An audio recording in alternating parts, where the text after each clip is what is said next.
যুক্তরাষ্ট্রের president Donald Trump দ্বিতীয় মেয়াদে দায়িত্ব নেয়ার পর যে আইনটিকে নিজের প্রশাসনের সবচেয়ে বড় সাফল্য হিসেবে তুলে ধরেছিলেন, সেই ওয়ান বিগ বিউটিফুল বিল কার্যকর হওয়ার 1 বছর পূর্ণ হয়েছে। এই সময়ের মধ্যে আইনটি যুক্তরাষ্ট্রের কর ব্যবস্থা, অভিবাসন নীতি, স্বাস্থ্যসেবা, খাদ্য সহায়তা, শিক্ষা এবং জ্বালানি খাতে উল্লেখযোগ্য পরিবর্তনের সূচনা করেছে। ট্রাম্প সমর্থকদের মতে এই আইন যুক্তরাষ্ট্রের অর্থনীতিকে আরও প্রতিযোগিতামূলক করেছে এবং কর্মসংস্থান ও বিনিয়োগ বাড়াতে সহায়তা করছে।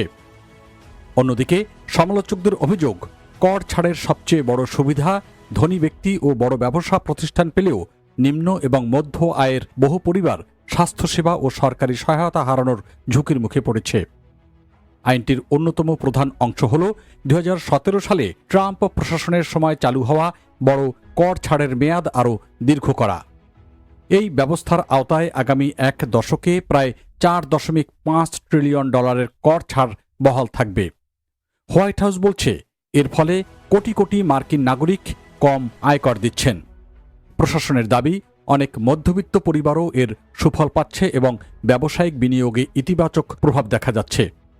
তবে মার্কিন অর্থ মন্ত্রণালয়ের বিশ্লেষণ অনুযায়ী চলতি বছরের কর ছাড় পাওয়া করদাতাদের উল্লেখযোগ্য অংশের বার্ষিক আয় $1 লাখ নিচে। কর ছাড়ের বিপরীতে আইনটি স্বাস্থ্যসেবা ও খাদ্য সহায়তা কর্মসূচিতে প্রায় $1.1 ট্রিলিয়ন ব্যয় কমানোর পরিকল্পনা করছে।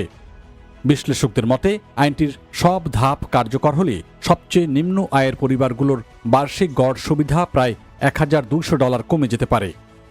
অন্যদিকে উচ্চ আয়ের পরিবারগুলোর গড় আর্থিক সুবিধা বছরে প্রায় $13,600 পর্যন্ত বাড়তে পারে। এছাড়া এই আইন ট্রাম্প প্রশাসনের কঠোর অভিবাসন নীতিরও অন্যতম ভিত্তি। এর মাধ্যমে সীমান্ত নিরাপত্তা জোরদার, অভিবাসন আইন প্রয়োগ এবং অবৈধ অভিবাসীদের বহিষ্কার কার্যক্রম সম্প্রসারণে বিলিয়ন বিলিয়ন ডলার বরাদ্দ রাখা হয়েছে। একই সঙ্গে যুক্তরাষ্ট্রে বৈধভাবে বসবাসকারী কিছু অভিবাসীর জন্য স্বাস্থ্যসেবা ও খাদ্য সহায়তার সুযোগও সীমিত করা হয়েছে। আগামী 10 বছরে যুক্তরাষ্ট্রের জাতীয় ঋণ প্রায় $4.7 ট্রিলিয়ন পর্যন্ত বাড়তে পারে বলে পূর্বাভাস দিয়েছে যুক্তরাষ্ট্রের কংগ্রেশনাল বাজেট অফিস, সিবিও।